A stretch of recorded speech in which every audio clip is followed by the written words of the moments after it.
ഇത് ശരിക്കും യൂസ് ചെയ്യാറുണ്ടോ? ഇരിക്കട്ടെ. ഇപ്പൊ ഗ്ലാമർ കൂടിയായിട്ട്. അപ്പൊ അവിടെ നാരായണ ഗുരു വന്നാൽ ഇരുന്നിരുന്ന ചെയറാണിത്. എല്ലാം കൂടെ ഭയങ്കര ഒച്ച. ഇതാണ് നല്ല ഒച്ചയുണ്ട്. രാവിലെ ആകുമ്പത്തേക്ക് ഒരു കുത്തു തരും. എന്തൊരു ഒച്ചയാണ് ഈ സാധനത്തിന്. ഇപ്പൊ ശീലമായി കേട്ടോ.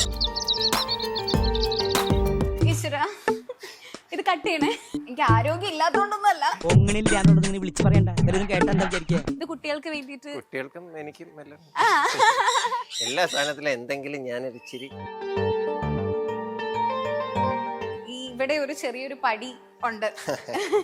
അതെന്റെ ഒരു ഡിസൈനിൽ പറ്റിയൊരു മണ്ടത്തരമാണ്. എന്തെങ്കിലുമൊക്കെ മണ്ടത്തരം പറ്റണമല്ലോ. അതെ, അല്ലെങ്കിൽ നമുക്ക് അതൊരു സെറ്റ് ആവില്ല. ബൈക്ക് റേസിന് പോകുമ്പോ ശരിക്കും എത്ര രൂപ വരും? കുടുംബം പണയം വെച്ചിട്ട് പോകണം. ഈശ്വരാ, അവിടെ സേഫ്റ്റി ഭയങ്കരമാണ്. ഞാൻ അവിടെ പിള്ളേരുമായിട്ട് വൈഫുമായിട്ട് 2 മണിക്ക് വാക്കിംഗ് സ്ട്രീറ്റിൽ കൂടെ പോയിട്ടുണ്ട്.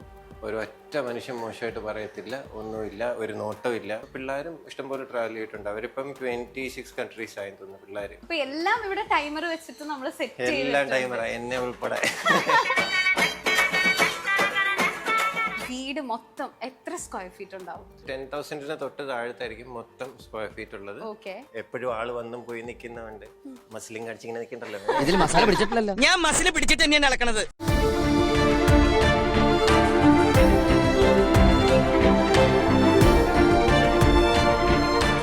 Own your pride.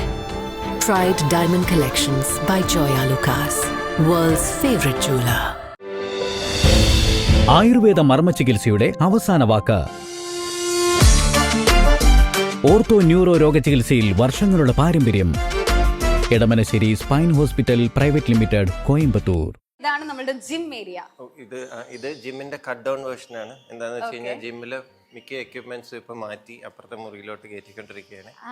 ഇവിടെ ഞാൻ പറഞ്ഞില്ലേ എപ്പോഴും ആള് വന്നും പോയി നിൽക്കുന്നതുകൊണ്ട് അപ്പം മസിലും കടിച്ചിങ്ങനെ നിൽക്കണ്ടല്ലോ. അപ്പൊ അത് കാരണം അങ്ങോട്ട് കുറെ മാറ്റിയേക്കാണ്. അപ്പൊ ഇവിടെ നമുക്ക് കൂടുതലൊന്നും എപ്പോഴും യൂട്ടിലൈസ് ചെയ്യാറില്ലാത്ത ഒരു ഏരിയ. കുറച്ചേ ഉള്ളൂ. ഇവിടെ കുറച്ച് പുള്ളപ്പും സ്മിത്ത് മെഷീനും അങ്ങനെ അപ്പൊ ഈ ജിം ഫുള്ളി ഷിഫ്റ്റ് ചെയ്തിട്ട് ഇവിടെ എന്തെങ്കിലും ആക്കാനുള്ള പ്ലാൻ ഉണ്ടോ? ഇപ്പൊ എന്റെ പൂൾ ടേബിൾ തിരിച്ച് ഇവിടെ കൊണ്ടുവരാനുള്ള ആഗ്രഹമുണ്ട്. പൂൾ ടേബിൾ എവിടെ? അവിടെ അതാണ്. ഓക്കെ, അത് പണ്ട് UK-ന്ന് കൊണ്ടുവന്നതായിരുന്നു. ഓക്കെ, യുകെന്ന് കൊണ്ടുവന്നതാണ്. ഞാൻ അവിടെ ആയിരുന്നു കുറെ കൊല്ലം. അപ്പം തിരിച്ചു പോന്നപ്പോഴത്തേക്ക് ഇതുപോലെ കോസ്റ്റ് നോക്കുമ്പോഴത്തേക്ക് 1-2 ബോക്സിന് തന്നെ നല്ല പൈസയാകും. പക്ഷേ കുറച്ചുകൂടെ അത്രയും കൂടെ തന്നെ മുടക്കി കഴിഞ്ഞാൽ 1200 പൗണ്ടാ അങ്ങണ്ടായിരുന്നു തോന്നുന്നു. ഒരു കണ്ടെയ്നർ നമുക്ക് കൊണ്ടുവരാൻ പറ്റുമെന്ന് എനിക്ക് മനസ്സിലായി. അപ്പൊ പിന്നെ ഒന്നും കളയണ്ടല്ലോ. അതുമല്ലായിട്ട് എൻ്റെ അക്വേറിയം എടുത്തിട്ടു, ഒരു ബൈക്ക് ഉണ്ടായിരുന്ന കയറ്റിയിട്ടു, അതിന്റെ കൂടെ ഈ പൂൾ ടേബിളും ഒക്കെ കയറ്റിയിട്ടു. അപ്പൊ ഞാൻ പോകുന്നൊരു ബാർ ഉണ്ടായിരുന്നു, സ്ഥിരമായിട്ട് പോയിരുന്നു. അപ്പൊ അവര് പറഞ്ഞൊരെണ്ണം കൊടുക്കാൻ പോവാണ്, വേണമെന്ന് ചോദിച്ചു. പിന്നെന്താ എടുത്തേക്ക്. അപ്പൊ തന്നെ ഒരു വണ്ടി റെന്റ് ചെയ്ത്, അവിടുത്തെ വലിയ ട്രക്ക് പോലത്തെ സാധനം നമുക്ക് റെന്റ് ചെയ്യാൻ പറ്റും. കുറച്ച് ഫ്രണ്ട്സിനെ വിളിച്ച് പോയി പൊക്കി കയറ്റി. ഒരു വെയിറ്റ് എന്നറിയാം, 300 കിലോ കൊണ്ട് സാധനം ഭയങ്കര പാടായിരുന്നു അത് പൊക്കി കയറ്റാനായിട്ട്. ഞങ്ങൾ കുറെ പീസൊക്കെ ആക്കി പൊക്കി കയറ്റി. ഇവിടെ വന്നു കഴിഞ്ഞപ്പോ പിന്നെ ഇവിടുത്തെ നമ്മുടെ നാട്ടുകാരെല്ലാം കൂടെ ഹെൽപ്പ് ചെയ്ത് കയറ്റി. ഓക്കെ, അപ്പൊ ഇവിടെ ഒരു ഫാൻ ബേസ് ഉണ്ടാവുമല്ലോ, കുട്ടികൾക്കൊക്കെ ഭയങ്കര ഇഷ്ടമുള്ള ഒരു ഏരിയ ആയിരിക്കുമല്ലോ. ഇത് യൂസ് വളരെ കുറവാണ്, മുമ്പുണ്ടായിരുന്നു, ഇപ്പൊ കുറഞ്ഞു അതിന്റെ യൂസ് ഒക്കെ ആണ്. അപ്പൊ ഇത് നമ്മള് ഇനി വരുവാണെങ്കിൽ എനിക്ക് തോന്നുന്നു ഇത് അവിടെ ആയിരിക്കും കാണാൻ പറ്റും അല്ലേ? അതുപോലെ ഇവിടെ വന്ന ഒരു റിസപ്ഷൻ ഏരിയ കാണാം. ഇത് ശരിക്കും എന്താണ്? ബാർ കൗണ്ടർ ആണോ? ഞാൻ എങ്ങനെ ചോദിക്കുന്ന ശരിക്കും ഡിസ്പ്ലേ ഒക്കെ ചെയ്ത് കുട്ടപ്പനാക്കണം എന്നൊക്കെ ആഗ്രഹം ഉണ്ടായിരുന്നു. അപ്പോഴാണ് നമുക്ക് പിന്നെ ഡിസ്പ്ലേക്കൊക്കെ ലിമിറ്റും അതും ഇതൊക്കെ ഉള്ളതുകൊണ്ട് പിന്നെ എന്നാലും കുഴപ്പമില്ല, നമുക്ക് കാണുമ്പോ ആ ഒരു ഫീല് തോന്നുന്നുണ്ടല്ലോ. അത് മതി. ആവശ്യത്തിന് വാങ്ങിക്കുക, കൊണ്ടുവരിക, ഫ്രണ്ട്സ് ഒക്കെ വരിക, കഴിക്കുക, സെറ്റ് ആക്കുക, പൂളി ചാടുക, ഹാപ്പി ആവുക. ഇതാണല്ലേ നമ്മുടെ ഹോം തിയേറ്റർ. അധികം ആരും വരാറില്ല ഇവിടെ, ഞാൻ മാത്രമേ വരാറുള്ളൂ ഇങ്ങോട്ട്. പൊതുവെ ഈ ഒരു ഏരിയയിലോട്ട് പിള്ളേർ വല്ലപ്പോഴും വന്ന് TV ഉണ്ടാലേ ഉള്ളൂ. ശരിക്കും എനിക്ക് TV ഇഷ്ടമാണ് ഒരുപാട് കാണാനായിട്ട്. അപ്പൊ രാത്രി ഓഫീസ് വർക്ക് തീരുമ്പോൾ ഒരു 8 മണിയാവും. അപ്പോഴേക്ക് പിന്നെ ഞാൻ വന്ന് ഇച്ചിരി നേരം ഇത് കണ്ട് റിലാക്സ് ചെയ്തിട്ടാണ് പിന്നെ കിടന്നുറങ്ങുന്നത്. അപ്പൊ എപ്പോഴും അതുകൊണ്ട് ഇച്ചിരി ടൈം ഇവിടെ സ്പെൻഡ് ചെയ്യും. അപ്പൊ ശരിക്കും തോന്നുന്നു എല്ലാ കുറെ പേരൊക്കെ വന്നു കഴിയുമ്പോ എല്ലാവരും കൂടി ഒന്ന് ഇരുന്ന് ഇവിടെ ഇടയ്ക്കിടയ്ക്ക് ഗെറ്റ് ടുഗദർ ഉണ്ട്. അപ്പൊ ഇവിടെ ഞാനിപ്പം പറഞ്ഞ പോലെ ടെറസുകൾ ഒരുപാടുണ്ട് ഇവിടെ എല്ലാം വീടിന്. അപ്പൊ ഞാൻ കാണിച്ചു തരാം. അപ്പം ഇവിടെ വെച്ചിട്ടായിരിക്കും എല്ലാവരും കൂടെ മീറ്റ് ചെയ്യുന്നത്. അവിടെ ഡ്രിങ്ക്സ് ഉണ്ടെങ്കിൽ ഡ്രിങ്ക്സ്, പുറത്ത് പോകേണ്ടവർക്ക് അവിടെ പുറത്ത് നിന്ന് സംസാരിക്കാം. അവിടെ കുറെ ഫുഡ് സെർവ് ചെയ്യാനായിട്ട് വരെ സ്ഥലമൊക്കെ ഉണ്ട്. ഓക്കെ, അപ്പൊ നമുക്ക് നേരത്തെ പറഞ്ഞ പോലെ നമുക്ക് ബാൽക്കണിയിലേക്ക് പോവാം അല്ലേ? പിന്നെ ഇവിടെ വേണ്ടവർക്ക് ഇവിടെ നിൽക്കാൻ വേണമെങ്കിൽ പുറത്ത് വരേണ്ടവർക്ക് പുറത്ത് വരാം. ഓ ഇവിടെ ഇത് വുഡൻ ആയിട്ടുള്ള ഇതിപ്പോ വാങ്ങിച്ചിട്ടാണ് ഇപ്പൊ വാങ്ങിച്ചിട്ടതാണ്. ഓക്കെ. ഇത് ശരിക്കും ഏത് ഉച്ചക്കാണെ പോലും ഇവിടെ വെയിലടിക്കുന്ന പ്രശ്നമേ ഇല്ല. ഇപ്പൊ നിങ്ങൾ നോക്കി, ഇനിയൊന്ന് അകത്തേക്കാളും പുറത്ത് വരുമ്പോ ഇച്ചിരി തണുപ്പുണ്ട്. ഓ ഇപ്പൊ ഇവിടെ വന്നു കഴിഞ്ഞാൽ ഒരു ചായയൊക്കെ കുടിച്ച് ഇവിടെയൊക്കെ ഇങ്ങനെ ഇരുന്ന് സമാധാനപരമായിട്ടുള്ള ഒരു സ്ഥലം. ഇവിടെ കിളികളൊക്കെ ഇഷ്ടം പോലെ വരും. ഇപ്പൊ നമ്മൾ ഇവിടെ ഇരുന്ന് കഴിഞ്ഞാൽ തന്നെ ഒരുപാട് ടൈപ്പ് കിളികൾ വരുന്നതൊക്കെ കാണാൻ പറ്റും. ഇത് ഒരു ചാമ്പയാണ്, സപ്പോട്ടയുണ്ട്, മാവാണ് ഇതെല്ലാം. അത് അപ്പൂപ്പൻ വെച്ചൊരു മാവാണ്. അതിന്റെ ഒരു കമ്പ് വെട്ടിയാൽ തന്നെ അച്ഛൻ ഇവിടുന്ന് പണിക്കാരെ പുറത്താക്കും. അത് കാരണം ആരും തൊടത്തില്ല. നമ്മൾ തിരിച്ചു വരികയാണെങ്കിൽ നേരെ നമ്മൾ ഈ ഒരു വ്യൂവിലേക്കാണ് വരുന്നത്. ഇനി നമുക്ക് തിരിച്ചു പോകുമ്പോ ലിഫ്റ്റിൽ പോവാം. ഓക്കെ.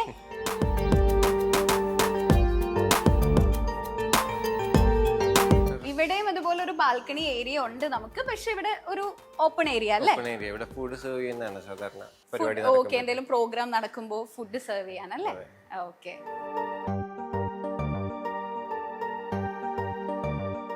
ലിഫ്റ്റില് ശരിക്കും ആരെ കയറല്ലോ? ചേട്ടൻ ലിഫ്റ്റിലാണോ?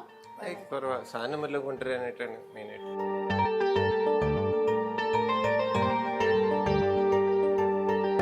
എന്തെങ്കിലും സാധനമൊക്കെ കയറ്റി ഇറക്കുമ്പോഴത്തേക്കാണ് അതിന്റെ യൂസ് ലിഫ്റ്റ് കൂടുതലും. അല്ലെ പിന്നെ പാർട്ടി നടക്കുമ്പോഴത്തേക്ക് പ്രായമാരുണ്ടെങ്കിൽ അവർക്ക് മോളിൽ വരാൻ പറ്റും. അല്ലെങ്കിൽ അവരിവിടെ വന്ന ഉടനെ താഴത്തെ സോഫയിലിരിക്കും, ബാക്കിയുള്ളവരും മോളിൽ പോകും. ഓക്കെ. അപ്പൊ അവർക്ക് എന്തായാലും മുകളിലേക്ക് വരണമെങ്കിൽ നമുക്ക് ലിഫ്റ്റ് ഉള്ളത് കൊണ്ട് അത് പ്രശ്നമില്ല. അതെ. അപ്പൊ നമ്മളിപ്പോ താഴെ എത്തിയിട്ടുണ്ട്. ഇവിടെ ഒരു ചെറിയൊരു പടി ഉണ്ട്. അതെന്റെ ഒരു ഡിസൈനിൽ പറ്റിയൊരു മണ്ടത്തരമാണ്. ഇത് ഓവർഫ്ലോ ചെയ്യുമ്പോഴത്തേക്ക് നല്ല ഭംഗിയാണ് കാണാനായിട്ട്. അപ്പൊ ഞാൻ വിചാരിച്ചു എന്നാ പിന്നെ ആ സൈഡ് ഇത്തിരി താത്തി കഴിഞ്ഞാൽ ഒരു ഇൻഫിനിറ്റി ലുക്ക് കിട്ടുമല്ലോ എന്നൊക്കെ വിചാരിച്ചിട്ട് ചെയ്തത്. അപ്പൊ മോട്ടറൊക്കെ വെച്ചു. അപ്പൊ അതിന്റെ പമ്പിങ് വന്നപ്പോഴത്തേക്ക് പമ്പ് ചെയ്യുന്നാലും ആ ഇൻഫിനിറ്റി ലുക്ക് ഒന്നും കിട്ടത്തൊന്നുമില്ല, വെറുതെയാണ്. ഇപ്പൊ ഫുൾ ഫ്ലാറ്റ് ആണെങ്കിൽ കുറെ കൂടെ ഗുണമായിരുന്നു. എന്തെങ്കിലുമൊക്കെ മണ്ടത്തരം പറ്റണമല്ലോ, അല്ലെങ്കിൽ നമുക്ക് അതൊരു സെറ്റ് ആവില്ല. അതെ. ഇപ്പൊ ഇങ്ങനെ നോക്കുമ്പോ ഇതാണ് നമ്മളുടെ കിച്ചൺ ഏരിയ വരുന്നത് അല്ലേ? പിന്നെ ചേട്ടാ ഞാനൊരു കാര്യം പറയട്ടെ, ഇത് ഒരുപാട് പേരുടെ ഡ്രീം ആണ്. 53 കൺട്രീസ് ട്രാവൽ ചെയ്തിട്ടുള്ള ഒരാളാണ് ഈ നിൽക്കുന്നത്. ഇത് ഫുൾ ഇത് എത്ര ഉണ്ട്? ഇത് എല്ലാ കൺട്രീസും അറിയത്തില്ല, ഇതെല്ലാം ഇല്ല. ഞാനിത് 2017 കളക്ഷൻ തുടങ്ങിയത്. ഞാൻ റൗണ്ട് ടേബിൾ എന്ന് പറഞ്ഞ ഒരു ഓർഗനൈസേഷനിൽ മെമ്പർ ആയിരുന്നു. അപ്പോൾ അവർ എസ്റ്റോണിയയിൽ വെച്ചിട്ട് വേൾഡ് മീറ്റ് നടത്തിയപ്പോൾ ഞാൻ പോയായിരുന്നു. അത് അണ്ടർ 40 എന്റർപ്രനേഴ്സിന്റെ ഒരു ഓർഗനൈസേഷൻ. അപ്പം അങ്ങനെ ചെന്നപ്പോഴത്തേക്ക് അവർ ആദ്യമായിട്ട് എനിക്ക് ഒരെണ്ണം തന്നു 2017. അത് കഴിഞ്ഞിട്ട് ഞാൻ കളക്ട് ചെയ്തതാണ് ഇത്രയും. അപ്പം ഇപ്പോഴത്തെ പിള്ളേരുടെ വിഷ് ലിസ്റ്റിലുള്ള ഒരു സംഭവമാണിത്. മിക്കവാറും പിള്ളേരുടെ കൂടെ ഫാമിലി ആയിട്ട് കൂടുതൽ ട്രാവലും.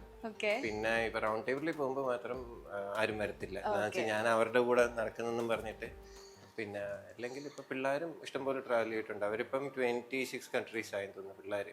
ഓ 26 കൺട്രീസ് അല്ലേ? പിള്ളേരായി. അടിപൊളി. ഇപ്പൊ ചേട്ടൻ 53 കൺട്രീസ് ട്രാവൽ ചെയ്തിട്ടില്ലേ? ഇതിൽ ഏറ്റവും ഇഷ്ടമുള്ള ഇനിയും ഒന്ന് റീവിസിറ്റ് ചെയ്യണമെന്ന് തോന്നിയിട്ടുള്ള ഒരു കൺട്രി ഏതായിരിക്കും? പല രാജ്യം പല കാരണത്തിലുണ്ട്.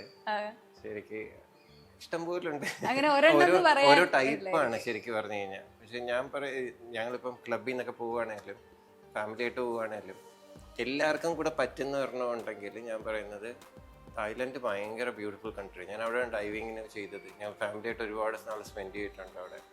പിള്ളേർക്ക് പറ്റിയ സൂവും ഒരുപാട് ഇതുണ്ട്. ബീച്ചസ് ബ്യൂട്ടിഫുൾ ആണ്. ഡൈവ് ചെയ്യാനായിട്ടുള്ള കോറൽസ് ഭയങ്കര നല്ലതാണ്. അങ്ങനെ വാട്ടർ സ്പോർട്സ് ഉണ്ട്, ഇഷ്ടംപോലെ ഉണ്ട്. അവിടെ സേഫ്റ്റി ഭയങ്കരമാണ്. ഞാൻ അവിടെ പിള്ളേരുമായിട്ട് വൈഫുമായിട്ട് 2 മണിക്ക് വാക്കിംഗ് സ്ട്രീറ്റിൽ കൂടെ പോയിട്ടുണ്ട്. ഒരു ഒറ്റ മനുഷ്യൻ മോശമായിട്ട് പറയത്തില്ല, ഒന്നുമില്ല, ഒരു നോട്ടമില്ല. നമ്മൾ വിചാരിക്കും വാക്കിംഗ് സ്ട്രീറ്റ് ആണ്, ഇവിടെയൊക്കെ നമുക്ക് ഫാമിലിയെ കൊണ്ടുപോകാൻ പറ്റുമോ എന്നൊക്കെ. ഒരു പ്രശ്നമില്ല. ആരും നമ്മളെ ശല്യം ചെയ്യില്ല, നമ്മളാരും ശല്യം ചെയ്തില്ല. നമ്മളായിട്ട് പ്രശ്നം ഉണ്ടാക്കാതിരുന്നാ മതി. ഓക്കെ. അപ്പൊ നമ്മൾ ഇത് കഴിഞ്ഞ് നമുക്കൊരു ബാക്ക് സൈഡ് ഉണ്ട്. അപ്പൊ ഈ വീടിന്റെ ശരിക്കും ഫീച്ചേഴ്സ് കഴിഞ്ഞിട്ടില്ല, ഇനിയാണ് കഥ ആരംഭിക്കുന്നത് എന്ന് പറയുന്ന പോലെ. ഇതാണ് നമ്മളുടെ ബാക്ക് സൈഡ് വരുന്നത്. ഇപ്പൊ ഈ ഡോർ ആണെങ്കിലും നമ്മൾ ഓവൽ ഷേപ്പിൽ തന്നെ മിറർ അതെ.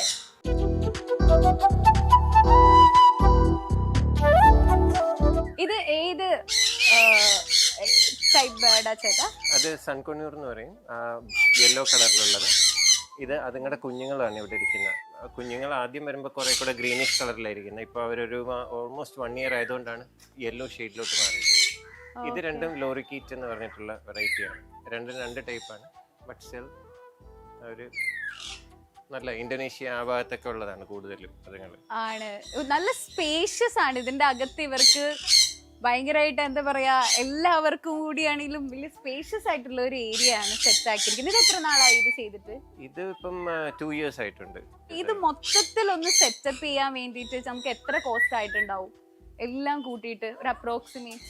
ഇതിന്റെ കോസ്റ്റ് ഓൾറെഡി ആ ബിൽഡിംഗ് ഉണ്ടായിരുന്നു, ബാക്കിലെ മതിലുണ്ടായിരുന്നു, പിന്നെ അകപ്പാട് ശരിക്കും ഈ ഫ്രെയിമും പിന്നെ മുകളിലെ താരതും മാത്രമേ ഉള്ളപ്പോ വലിയ കോസ്റ്റ് വന്നിട്ടില്ല.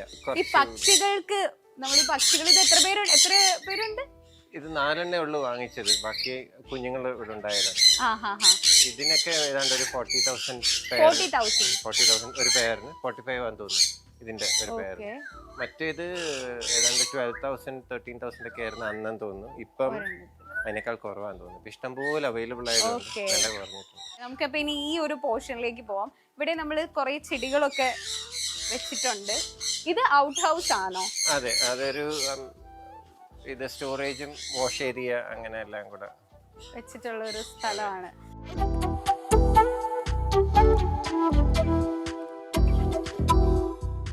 ഇവിടെ ശരിക്ക് കുറെ കൂടെ ഒരു പച്ച ആക്കിക്കൊണ്ടിരിക്കുകയാണ്. മുമ്പ് ഇവിടെ ഒരു വലിയ മരമായിരുന്നു, അപ്പൊ ഭയങ്കര തണലൊക്കെ ആയിരുന്നു. ഇച്ചിരി ഭാഗത്തെങ്കിലും കുറച്ച് വെയിൽ കിട്ടട്ടെന്ന് പറഞ്ഞ് തുടങ്ങിയതാണ്. അപ്പൊ പിന്നെ മനസ്സിലായി വേണ്ട, അധികം വെയിൽ വേണ്ട, കുറച്ച് തണലൊക്കെ ഇരിക്കാം. അപ്പൊ ഈ ഭിത്തിയാണേലും ഇപ്പൊ നമ്മൾ പിടിപ്പിച്ചൊരു ശരിക്കൊരു കാർഡ് സെറ്റപ്പ് ആക്കിക്കൊണ്ടിരിക്കുകയാണ്. അപ്പം ഇവിടെ വന്നിട്ട് അങ്ങോട്ട് കിളിയിടത്തോട്ടൊക്കെ വരുമ്പോ ഒരു രസമാണല്ലോ, അതിന് വേണ്ടിയിട്ട് അങ്ങനെ ചെയ്തോണ്ടിരിക്കും. ഓ അങ്ങനെ ശരിയത്. ഇവിടെ നമ്മള് ചെറിയൊരു ചെയറും വെച്ചിട്ടുണ്ട് കേട്ടോ. നമുക്ക് ഇവിടെ വന്നിട്ട് ഇരിക്കുകയും ചെയ്യാം. പിന്നെ എനിക്ക് തോന്നുന്നു ഇവിടെ ഏറ്റവും വലിയ പ്രത്യേകത എന്ന് വെച്ചാൽ നല്ല തണുപ്പാണ്. ഇവിടെ നമുക്ക് ചൂട് ഫീൽ ചെയ്യില്ല. പുറത്തിറങ്ങി കഴിയുമ്പോൾ നമുക്ക് ചൂട് തീരെ ഫീൽ ചെയ്യില്ല. ഇത് കുട്ടികൾക്ക് വേണ്ടിയിട്ട്, കുട്ടികൾക്കും എനിക്കും എല്ലാ സാധനത്തിലും എന്തെങ്കിലും ഞാനൊരു ഇച്ചിരി മറ്റേ സമ്മർ സോൾട്ട് ചെയ്യാൻ വേണ്ടിട്ട് ഒരെണ്ണം വാങ്ങിച്ചു വെച്ചതായിരുന്നു.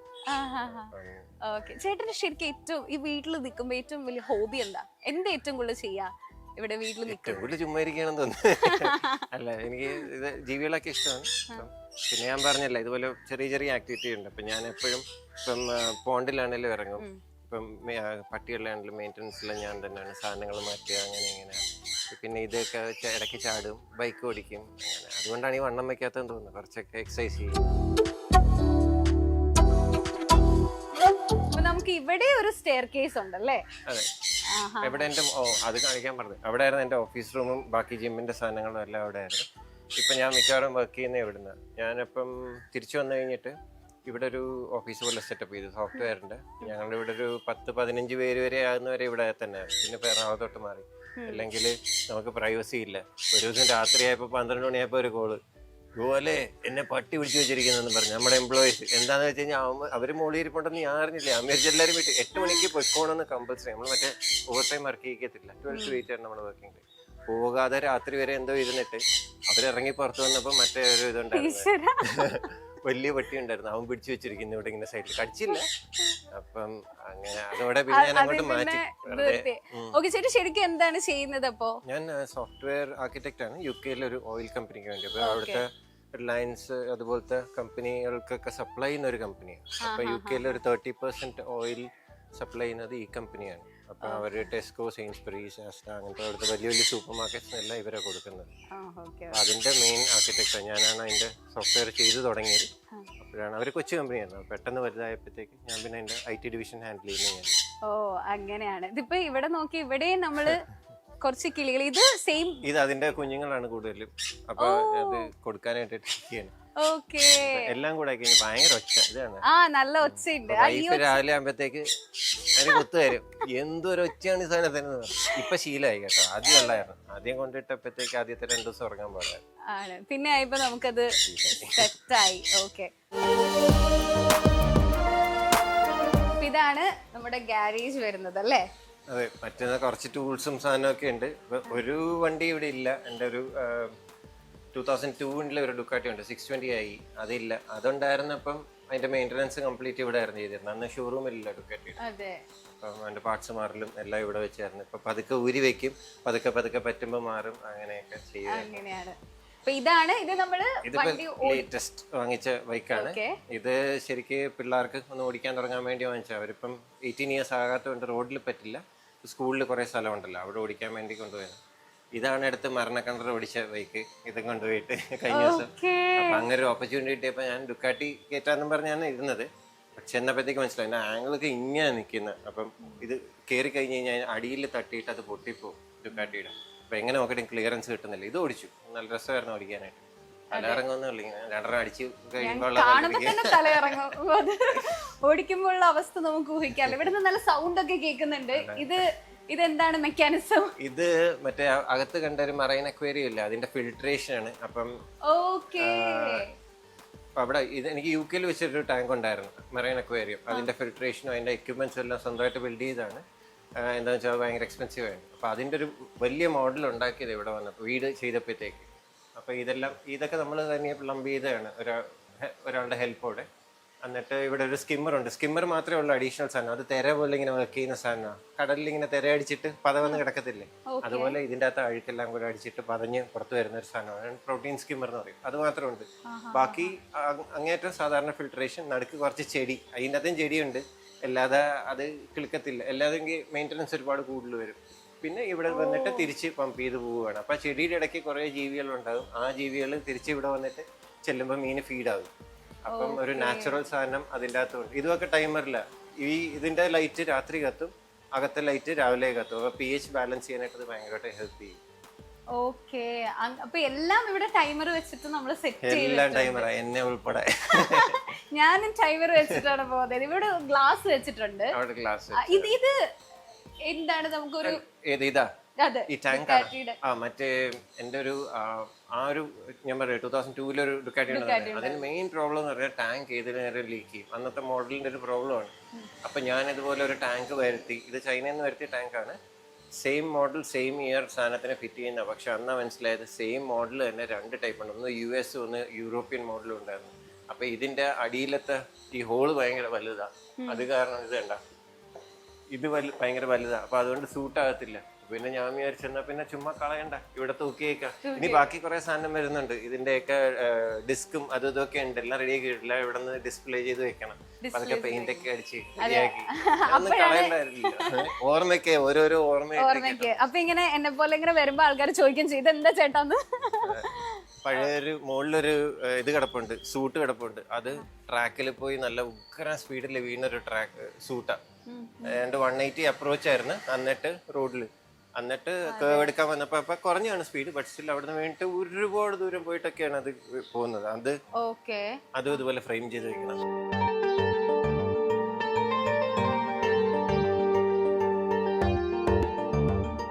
അപ്പൊ ഇതാണ് നമ്മളുടെ ഹെൽമെറ്റ് ഏരിയ. ശരിക്കും എത്ര ഹെൽമെറ്റ്സ് ഉണ്ട്? ഇത് വേറെ കുറച്ച് മോളിൽ ഇത് കുറച്ച് കളയുമ്പോഴത്തേക്ക് യൂസ് ചെയ്യാൻ പറ്റത്തില്ല. ഇപ്പം ഇതെന്റെ ഒരു മെയിൻ ഹെൽമെറ്റ് ആയിരുന്നു. ഞാൻ ഇതാണ് ഇപ്പം 6-7 കൊല്ലമായിട്ട് യൂസ് ചെയ്യുന്നത്. അപ്പൊ കഴിഞ്ഞ പ്രാവശ്യം ട്രാക്കിൽ പോയപ്പോഴത്തേക്ക് ഇതൊന്ന് വീടിന്റെ കൂട്ടത്തിൽ ഇത് തലയെന്ന് അടിച്ചായിരുന്നു തറയില്. അപ്പൊ ഇതിന്റെ ഇന്റഗ്രിറ്റിക്ക് പ്രശ്നം വന്ന് കാണണം. പ്ലസ് എല്ലാം ടൈറ്റായി, സ്പോഞ്ചൊക്കെ പഴയ പോലെ വർക്ക് ചെയ്യുന്നില്ല. അപ്പം ഇത് എന്തായാലും മാറാൻ ടൈമായി. ഇതൊക്കെ സ്ട്രാപ്പ് കൂടുതലായി. ഹെൽമെറ്റ് ആണല്ലോ ഏറ്റവും സേഫ്റ്റി സാധനം. ഇത് നമ്മൾ പല ടൈപ്പ് ഹെൽമെറ്റ്. ഇത് 200 വരെയൊക്കെ വലിയ കുഴപ്പമില്ല. ഇതൊന്നും 200 പറ്റത്തില്ല. ഇത് 300 ആണെങ്കിലും കുഴപ്പമില്ലാത്ത സാധനമാണ്. അപ്പം നല്ല ഹെൽമെറ്റുകൾ മാറി മാറി വാങ്ങിച്ചോണ്ടിരിക്കുകയാണ്. ഹെൽമെറ്റിന് തന്നെ കുറെ ഫാൻസ് ഉണ്ടല്ലോ. അപ്പൊ ഇതിൽ ഏറ്റവും റേറ്റ് കൂടിയ ഹെൽമെറ്റ് ഏതാണ്? ഇത് വലിയ റേറ്റ് ഒന്നും ഇല്ല. ഇതാണ് തോന്നുന്നത്. ഇത് തന്നെ ആയിരിക്കും ഇപ്പൊ കൂടിയതുള്ളത്. ഇതൊന്നും അത്ര കൂടിയതല്ല. ഇതൊക്കെ മറ്റൊക്കെ സാധാരണ യൂസ് ചെയ്യാൻ പറ്റിയത്. ഇതിന്റെ ഞാൻ സാധാരണ ഇവിടെ അധികം വാങ്ങിക്കാത്താണ് ഈ ബൊഗോട്ട എന്ന് പറഞ്ഞ മോഡൽ. പക്ഷെ ഞാനിത് ഒരുപാട് യൂസ് ചെയ്യുന്നതാണ്. എൻ്റെ കാരണം എന്ന് വെച്ചാൽ അതിന്റെ ആന്റി സ്ക്രാച്ച് ആണ്. ഇവിടുന്ന് ഞാൻ നോർത്ത് ഇന്ത്യ പോയി എല്ലാം പോയി തിരിച്ചു വന്നിട്ടും ഇതിലൊറ്റ സ്ക്രാച്ച് ഇല്ല. ഇപ്പൊ നമ്മൾ ചെളി വെച്ചിട്ടൊക്കെ തൂക്കുമല്ല, കയ്യിലും ചെളിയായിരിക്കും, മുഖത്തും ചെളിയായിരിക്കും. ഇങ്ങനെ തൂത്താൽ പോലും നല്ല സ്ക്രാച്ച് ഒന്നും വീഴത്തില്ല. വൈകിട്ട് വന്നൊന്ന് ഷാമ്പൂ ചെയ്ത് കഴുകിയാൽ മതി, ഒരു ഇതുമില്ല, ക്ലിയർ ആയിട്ടിരിക്കും. അത് കാരണം മാത്രമാണ് അത് കഴിയും. പക്ഷെ സ്പീഡിൽ പോകാൻ കൊള്ളില്ല. എബവ് 200 വലിയ പാടാ, കാറ്റ് പിടിക്കും. 250 മോഡലേ ഉള്ളൂ കൂടുതലും. ഓക്കെ, അപ്പൊ ഇതാണ് മെയിൻ ആയിട്ട് നമ്മൾ യൂസ് ചെയ്യുന്നത്. ഇതാണ് മെയിൻ ആയിട്ട് ട്രാക്കിൽ പോകുമ്പോൾ ഇത് തന്നെയാണ് യൂസ് ചെയ്യുന്നത്. ബാക്കിയെല്ലാം തമാശ സാധനങ്ങൾ. അതെ, അതിന് എത്ര പ്രൈസ് വരുന്നേ? അന്ന് എനിക്ക് ഒന്ന് 90,000 but it was 8 years ago. ഇപ്പൊ കുറച്ചുകൂടെ കൂടിക്കാം. ഓ, അത്രയും വർഷം. ഓക്കെ, അങ്ങനെയാണ്. പിന്നെ ഇവിടെ ഒരു സംഭവം ഉണ്ട് കേട്ടോ. ഇത് ശരിക്കും യൂസ് ചെയ്യാറുണ്ടോ? ഇരിക്കട്ടെ. ഇതെന്താ സംഭവം? ഇത് ഞാൻ ആദ്യമായിട്ടാണ് ഇങ്ങനെ ഒരു ഹെൽമെറ്റ് കാണുന്നത് ബൈ ദ വേ. ഇത് നമ്മുടെ ഇവിടുന്ന് കിട്ടിയതാ. ഒരു ബൈക്ക് ഷോയ്ക്ക് പോയപ്പോഴത്തേക്ക് അവിടെ ഹാർലിയുടെ ബൈക്ക് ഷോയും അതും എല്ലാം കൂടെ ആയിരുന്നു. അപ്പം ചുമ്മാ ഒരു രസത്തിന് വാങ്ങിച്ച ഇതൊന്നും അല്ല, സേഫ് യൂസ് ചെയ്യാൻ കൊള്ളത്തില്ല. കൊള്ളാവോ? ഇപ്പൊ ഗ്ലാമർ കൂടി കേട്ടാ. വെച്ചു തിരിച്ചെടുത്ത് വെച്ചിരിക്കും. ഇത് ഓക്കെ. അപ്പൊ ഈ കണ്ടിട്ട് തന്നെ ഒരു ഭംഗിയുണ്ട് കേട്ടോ. ഇതൊരു രസം. അപ്പൊ അത് ചുമ്മാ തമാശക്കുള്ള സാധനമാണ്. നമ്മള് ഈ മാസ്ക് വെക്കുമല്ലോ അതുപോലെയുള്ളൂ. ഒട്ടും പ്രൊട്ടക്ഷൻ ഒന്നും ഇല്ല. ചുമ്മാ എന്തെങ്കിലും ഇത് പുറത്ത് കൊണ്ടുപോയിട്ടില്ലല്ലോ. ഇല്ല, പുറത്തു കൊണ്ടുപോകാൻ പറ്റില്ല. വീഡിയോ എപ്പം പിടിച്ചെന്ന് ചോദിച്ചാൽ മതി. ഇത് വെറുതെ ഭംഗിക്ക് ഇവിടെ വെച്ചേക്കാന്നാണ്. ഓക്കെ, ഇവിടെ വീടിന്റെ അകത്തൊക്കെ ഓടിക്കുമ്പോ ചെറിയ റീൽസിൽ ഇതൊക്കെ എടുത്തിട്ടുണ്ട്. അതെ. ഓക്കെ, അതിപ്പോ നമ്മള് ഇതിന്റെ നേരെ ഓപ്പോസിറ്റ് കാണുന്നത് പൂജ മുറി അല്ലേ, പ്രയർ റൂം പോലെ. ഇവിടെയൊക്കെ ഉള്ളത് ഇത് പഴയ കുടുംബ വീടായുണ്ട്. അപ്പൂപ്പന്റെ കാലം മുതലുള്ളതായിരുന്നു. അപ്പൊ അപ്പൂപ്പന്റെ ബ്രദേഴ്സും അവരുടെ വൈഫും അങ്ങനെ എല്ലാവരും ആണ് ഉള്ളത്. ലെഫ്റ്റിൽ കാണുന്നതെല്ലാം അവരൊക്കെ 9 പേരും കണ്ടായിരുന്നു. പിന്നെ അച്ഛന്റെ ബ്രദേഴ്സും സിസ്റ്റേഴ്സും ഒക്കെയാണ് മുകളിൽ കാണുന്നതെല്ലാം. എല്ലാരും മരിച്ചു. ഓക്കെ, അപ്പൊ നമ്മുടെ പൂജാമുറിയുടെ കൂടെ തന്നെ അവരുടെ ഫോട്ടോസ് നമ്മൾ പോർട്രേ ചെയ്തിരിക്കുകയാണല്ലേ. വീട് ചെയ്തപ്പോഴത്തേക്ക് പഴയ ഫോട്ടോ എല്ലാം കൂടെ എന്ത് ചെയ്യാന്ന് ആലോചിച്ച് വന്നപ്പോഴത്തേക്കാണ് ഇങ്ങനെ ഒരു സാധനം ആലോചിച്ച്. നമ്മള് അമ്പലത്തിൽ കാണുമല്ലോ ഇതിന്റെ അകത്തൊക്കെ ലൈറ്റ് വെച്ചിട്ടുള്ളത്, ഇങ്ങനെ ഒരു ഇത്. അപ്പൊ അതുപോലെ തുടങ്ങാന്ന് വിചാരിച്ചാ. പിന്നെ ഞങ്ങൾ ഓർത്തു പിന്നെ ഫോട്ടോ വെച്ചേക്കാം, ഒരു രസമായിരിക്കുമല്ലോ എന്ന് വിചാരിച്ചു. അതുപോലെ അവരെ മറക്കാൻ പറ്റില്ലല്ലോ, നമ്മുടെ കുടുംബമൊക്കെ ഇങ്ങനെ ആക്കിയ ആൾക്കാരല്ലേ. തീർച്ചയായിട്ടും നമുക്കൊരു മെമ്മറി ആണല്ലോ അല്ലേ. ഓ നൈസ്. അതാണ് ഈ ഹെൽമെറ്റ് ഇവിടെ വെക്കാത്തത്. ഞാനിപ്പോ കൊണ്ടുവച്ചതാ ചുമ്മാ തമാശക്ക്. പൂജാമുറിയിൽ കൊണ്ടത് വെച്ച അമ്മയുടെ ഇടി വേറെ കിട്ടും ആണല്ലേ. ഓക്കെ, അതെന്തായാലും നന്നായി. ഇപ്പൊ തന്നെ തിരിച്ചെടുത്ത് വെച്ചു. നമുക്ക് ഇവിടെ ശരിക്കും എത്ര റൂം ഉണ്ട്? ബെഡ്റൂം ആയിട്ട് 5 മെയിൻ 5 ബെഡ്റൂം ഉണ്ട്. പിന്നെ ഓഫീസിന്റെ കൂടെ കുറച്ച് ഏരിയ ഉണ്ട്. അവിടെ 1-2 ബെഡ്റൂം ആക്കാൻ വേണമെന്നുണ്ട്. യൂസ് ചെയ്യുന്നില്ല ഇപ്പൊ ആ ഏരിയ. അത് കൂടുതലും ഈ ബൈക്കിന്റെ ബാക്കി സാധനങ്ങളും സ്റ്റോറേജും ഒക്കെ ആയിട്ട് യൂസ് ചെയ്യുന്ന സ്ഥലമാണ്. വേണമെങ്കിൽ 6 ബെഡ്റൂം ആക്കാൻ പറ്റും. 5 ബെഡ്റൂം മെയിൻ ആയിട്ട് യൂസ് ചെയ്യുന്നത്. ഗ്രൗണ്ട് ഫ്ലോറിൽ ഇതൊരു റൂമാണ് അല്ലേ? ഇതൊരു ബെഡ്റൂം. അവിടെ ഞങ്ങളുടെ മെയിൻ ബെഡ്റൂം ഉണ്ട്. പിന്നെ അമ്മ അച്ഛനും വീടുണ്ട്. പിന്നെ മോളില് ഇവിടെ ചേച്ചിയും മോളുമാണ്. അവിടെ മോളില് എൻ്റെ മൂത്ത മോളും ഇളയ മോളും 2 ബെഡ്റൂം മോളിലുണ്ട്. 2 ബെഡ്റൂം മോളില് ഇവിടെ 3 ബെഡ്റൂം. ഇവിടെ 3 ബെഡ്റൂം. ആൻഡ് അവിടെയാണ് കിച്ചൺ. അവിടെ കിച്ചൺ ഉണ്ട്. ഒരു കിച്ചണിന്റെ തന്നെ ഒരു എക്സ്റ്റൻഡഡ് ഏരിയ ഉണ്ട്. പിന്നെ പുറത്തൊരു കിച്ചൺ ഉണ്ട്. പുറത്തെ കിച്ചൺ ഈ ഇടയ്ക്ക് പണിതാണ്. പണ്ട് ഞാൻ വീട് പണിതപ്പോഴത്തേക്ക് ഓൾറെഡി സ്ക്വയർ ഫീറ്റ് കൂടിയല്ലോ എന്നും പറഞ്ഞ് ചവിട്ടി കുറച്ചത് കിച്ചണായിരുന്നു. അപ്പൊ അതിന് ഇടി ഇപ്പോഴും കിട്ടിക്കൊണ്ടിരിക്കുക. കിളിക്കൂട് പണിയാൻ പോയപ്പോഴത്തേക്ക് പറഞ്ഞു അത് പറ്റത്തില്ല, അതിന്റെ കൂടെ കിച്ചൺ വേണം. അങ്ങനെ പുറത്തോട്ട് ഇച്ചിരി എക്സ്റ്റെൻഡ് ചെയ്തൊരു കിച്ചണും കൂടെ കിട്ടും. ഓക്കെ, അപ്പോ ഈ വീട് മൊത്തം എത്ര സ്ക്വയർ ഫീറ്റ് ഉണ്ടാവും? ഇതിപ്പം എനിക്ക് തോന്നുന്നു 10,000-ന് തൊട്ട് താഴത്തായിരിക്കും മൊത്തം സ്ക്വയർ ഫീറ്റ് ഉള്ളത്. അത് പഴയ ഭാഗവും കൂടെ കൂട്ടിയിട്ട് ഇതും പുതിയതും കൂടെ കൂട്ടുമ്പോൾ അത്രയും വരും. ഓൾമോസ്റ്റ് 10,000 രൂപ. അതും കൂടെ വരും. കിച്ചണും കൂടെ വരുമ്പോൾ 10,000 ആണ്. പിന്നെ ഇവിടെ ഞങ്ങൾ ഒരുപാട് പേരില്ലേ, അപ്പൊ അത് ആവശ്യമുണ്ട്. എത്ര പേരുണ്ട്? ഞങ്ങളൊരു കൂട്ടുകുടുംബം പോലില്ല. അച്ഛനും അമ്മയും എന്റെ ഫാമിലി ഉണ്ട്, പിന്നെ ചേച്ചിയുണ്ട്. അപ്പൊ 8 പേരുണ്ട് ഇവിടെ മൊത്തം. എല്ലാരും ഇവിടെ താമസിക്കുന്ന 8 പേര് ഒക്കെ ഉള്ളപ്പോഴത്തേക്ക് ഇത്രയും കുഴപ്പമില്ല. 1-2 പേരൊക്കെ ആകുമ്പോഴത്തേക്കാണ് പ്രശ്നം. അല്ല ശരിക്കും ഇത് വീട് വല്ലാന്നവരും ഭയങ്കര പണിയാ. അതൊക്കെ എപ്പോഴും പൊടിയൊക്കെ പിടിച്ച് നോക്കി ഇടണ്ടേ. ആരെങ്കിലും പോകാത്ത സ്ഥലം എവിടെ ഉണ്ടോ അവിടെ എല്ലാം വൃത്തികേടാവും, കാണാൻ പറ്റും. പിന്നെ നമ്മൾ അത് മെയിൻറ്റെയിൻ ചെയ്യാൻ വേണ്ടിട്ട് നമ്മൾ എക്സ്ട്രാ എഫേർട്ട് എടുക്കണം. ഇതിപ്പോ എനിക്ക് തോന്നുന്നു അങ്ങനെ ഒരു ഏരിയ ആക്ച്വലി ഇല്ല. ഇവിടെ ഇല്ല. അതാണ് ഭിത്തികൾ ഉണ്ടാക്കാത്ത. ഞങ്ങള് ഭയങ്കര മടിയന്മാരാ. ഇവിടെ ഭിത്തി ഉണ്ട്, അതിന്റെ സൈഡിൽ കൊണ്ട് എന്തെങ്കിലും അഴുക്ക് വെച്ചിട്ട് അത് കാരണം ഭിത്തി ഉണ്ടാക്കായിരുന്ന ആ പ്രശ്നം തീരില്ലേ. എനിക്ക് തോന്നുന്നു ഇങ്ങനെയാന്ന് തോന്നുന്നു ആൾക്കാർ ഇന്നോവേറ്റീവ് ആവുന്നേ. ഇതുപോലെ നമ്മളുടെ മടി മാറ്റാൻ വേണ്ടിട്ട് നമുക്ക് എന്തൊക്കെ ചെയ്യാൻ പറ്റുന്ന ആലോചിക്കുമ്പോഴാണ് ഇങ്ങനെ ഒരു ഐഡിയാസ് വരുന്നത്. മെയിൻ്റനൻസ് കുറച്ചേ പറ്റുള്ളൂ, അല്ലെങ്കിൽ പാടാം.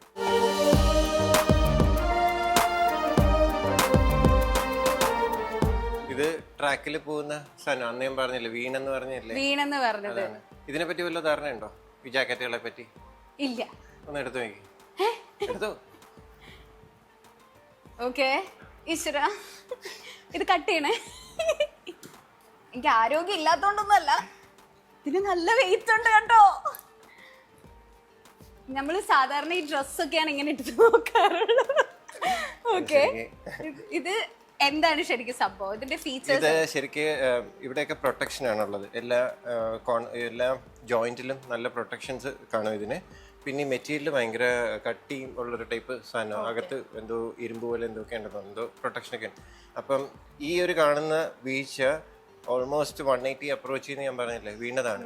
എന്നിട്ട് റോഡിൽ കൂടെ തെന്നി പോവാന്ന് പറഞ്ഞു കഴിഞ്ഞാൽ തെന്നിക്കൊണ്ടേയിരുന്നു. റോഡ് തീർന്നു, അത് കഴിഞ്ഞ് പുല്ലയിൽ പോയി അവിടെയും കുറേ തെന്നിയിട്ടാണ് നിൽക്കുന്നത്. അപ്പോൾ അതാണ് ഇവിടെ വരഞ്ഞു പോയത്. ഇവിടെ വരയാൻ കാര്യം അഹങ്കാരമാണ്. എന്താണെന്ന് വെച്ച് കഴിഞ്ഞാൽ കുറേ വരഞ്ഞു പോയപ്പോഴത്തേക്ക് ഞാൻ വിചാരിച്ചു ഇപ്പം സ്പീഡ് പറഞ്ഞില്ലേ, ഇനി എണീക്കല്ലോ എന്ന് പറഞ്ഞിട്ട് എണീറ്റ് ഒരു കൈകുത്തിയത്. അപ്പോഴാണ് നല്ല സ്പീഡായിരുന്നു. നമ്മൾ ഈ 200-ലൊക്കെ പോയി കഴിയുമ്പോഴത്തേക്ക് സ്പീഡ് അറിയത്തില്ല. അപ്പോഴും നല്ല സ്പീഡിലായിരുന്നു. കൈകുത്തിയപ്പോഴത്തേക്ക് 2 കറക്കം റോഡെ കിടന്ന് കറങ്ങിയിട്ട് പിന്നെ തന്നെ പോയതാണ്. അപ്പം ഇതെല്ലാം കഴിഞ്ഞിട്ടും ഒരു ഇഞ്ചുറി പോലും ഇല്ലാതെ കയറി പോരാൻ പറ്റി. പിന്നെ ഇതിൻ്റെ മെയിൻ സാധനം എന്ന് പറയുമ്പോൾ ഈ നീ പ്രൊട്ടക്ടർ കണ്ട, ഇതാണ് ഒരഞ്ഞൊരഞ്ഞൊരഞ്ഞ് പോകുന്നത്. നമ്മൾ ഈ റോഡിൽ കൂടെ പോകുമ്പോഴത്തേക്കും എല്ലാം ഈ സൈഡ് അത്രയും ചരിച്ച് വരുമ്പോൾ ഇത് ഒരഞ്ഞു പോയിക്കൊണ്ടേയിരിക്കും. ഇത് വീണതിൻ്റെ അല്ല, അല്ലാതെ തന്നെ ഒരഞ്ഞു പോകുന്നതാണ്.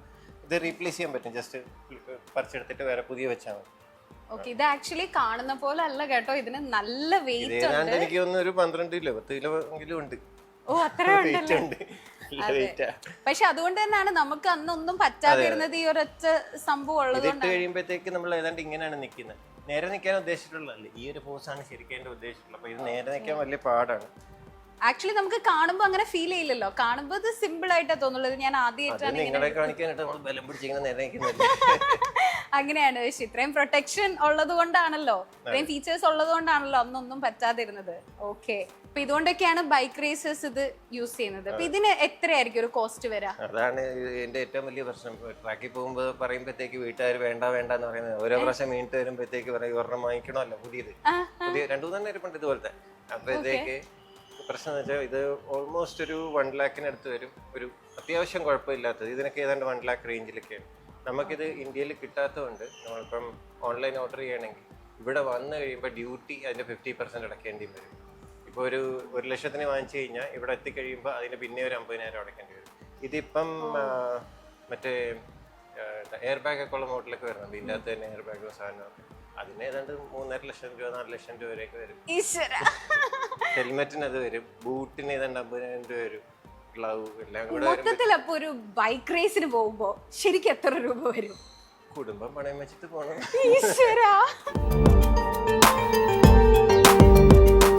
അപ്പൊ നമ്മളിങ്ങനെ ഈ വീട് മൊത്തം എക്സ്പ്ലോർ ചെയ്തുകൊണ്ടിരിക്കുമ്പോ ഇപ്പൊ എന്റെ കൂടെ ഗോപാൽ ചേട്ടന്റെ ഫാദർ ഉണ്ട്. Sir hello. ഹലോ. നമ്മളിങ്ങനെ ഈ വീട്ടിൽ ഇങ്ങനെ ഓരോ സംഭവങ്ങൾ ഇങ്ങനെ കാണുമ്പോൾ ഇങ്ങനെ ഭയങ്കര അത്ഭുതത്തോടെയാണ് നോക്കുന്നത് ആക്ച്വലി. അപ്പൊ ഇങ്ങനെ വന്നു കഴിഞ്ഞപ്പോഴാണ് ഞാനൊരു കാര്യം അറിഞ്ഞത്, ഇവിടെ ഒരു സ്പെഷ്യൽ ചെയർ ഉണ്ടെന്ന്. അപ്പൊ ആ ചെയറിനെ പറ്റി പറയാൻ ഏറ്റവും ബെസ്റ്റ് ആള് അച്ഛൻ തന്നെയാണെന്നുള്ളതാണ് ഗോപാൽ ചേട്ടൻ പറഞ്ഞത്. സോ ഇതാണല്ലേ ചെയർ? എന്താണ് ശരിക്കും ഇതിന്റെ സ്പെഷ്യാലിറ്റി? സ്പെഷ്യാലിറ്റി എന്ന് പറയുന്നത്, നാരായണ ഗുരു കൊണ്ട് ആലപ്പുഴ വന്നു കഴിഞ്ഞാൽ എൻ്റെ അമ്മയുടെ വീട്ടിലാണ് വന്നിട്ടിരുന്നത്. അമ്മയുടെ അച്ഛൻ ആണ് ആഞ്ഞിലിപ്പറമ്പിൽ എന്ന വീട്ടിലാണ് വരുന്നത്. അപ്പോൾ അവിടെ നാരായണ ഗുരു വന്നാൽ ഇരുന്നിരുന്ന ചെയറാണിത്. അപ്പോൾ എനിക്ക് അമ്മയുടെ ഷെയറായിട്ട് കിട്ടിയതിൽ ഏറ്റവും വിലമതിക്കുന്ന സാധനമാണ് ഈ ചെയർ. എൻ്റെ കൂടെ ഉള്ള ഒരു ഈട്ടി ടേബിളും ഉണ്ട്, കംപ്ലീറ്റ് അവിടെ ഉണ്ട്. ഈ ഒരു ചെയർ, അതുപോലെ ഒരു ബെഡും, നാരായണ ഗുരു വന്നാൽ കിടന്നിരുന്ന ഇരുമ്പിൻ്റെ ഒരു വലിയ ബെഡും അവിടെ ഉണ്ട്. അത് എൻ്റെ അമ്മാവന് കൊടുത്ത്. അപ്പോൾ ഇത് എനിക്ക് കിട്ടി. അപ്പം അന്ന് ഞാൻ ഇപ്പോഴും ഇതെല്ലാം ഉപയോഗിക്കുന്നത്. ഞാൻ ഓഫീസിൽ ഇരുന്നിട്ട് വർക്ക് ചെയ്യുന്നതൊക്കെ ഇതിലാണ്. അതൊരു വലിയൊരു ഭാഗ്യമാണ്. പിന്നെ തീർച്ചയായിട്ടും ശ്രീനാരായണ ഗുരു എന്ന് പറയുന്നത് നമ്മളൊക്കെ എത്രയോ ബഹുമാനത്തോടെ നോക്കി കാണുന്ന ഒരാളാണല്ലേ. ആലപ്പുഴ വന്നപ്പോൾ ഇരുന്നിരുന്ന ചെയറാണ്. അതെ, അപ്പൊ വളരെ സ്പെഷ്യൽ. എനിക്ക് തോന്നുന്നു ഈ വീട്ടിലെ ഏറ്റവും സ്പെഷ്യൽ ആയിട്ടുള്ള കുറച്ച് കാര്യങ്ങളിൽ ഒരു സ്പെഷ്യാലിറ്റി ഉള്ള ഒരു സംഭവമാണ് ഈ ചെയർ അല്ലേ. ഓക്കെ, അപ്പൊ ഇതാണ് ഇപ്പോഴും യൂസ് ചെയ്ത് പോകുന്നത്.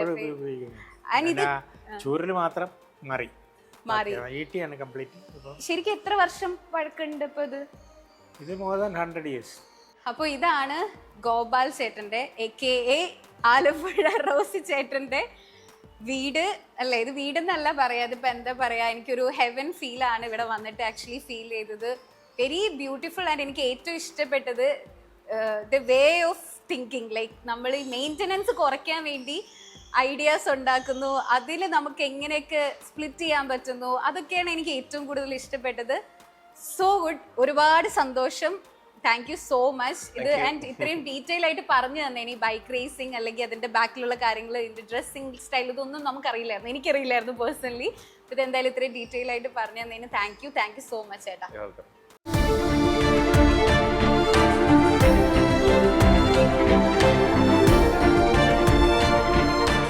Own your pride.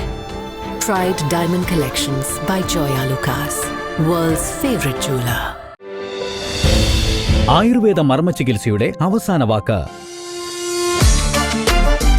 Ortho neuro രോഗചികിത്സയിൽ വർഷങ്ങളുടെ പാരമ്പര്യം. Edamanassery spine hospital private limited, Coimbatore.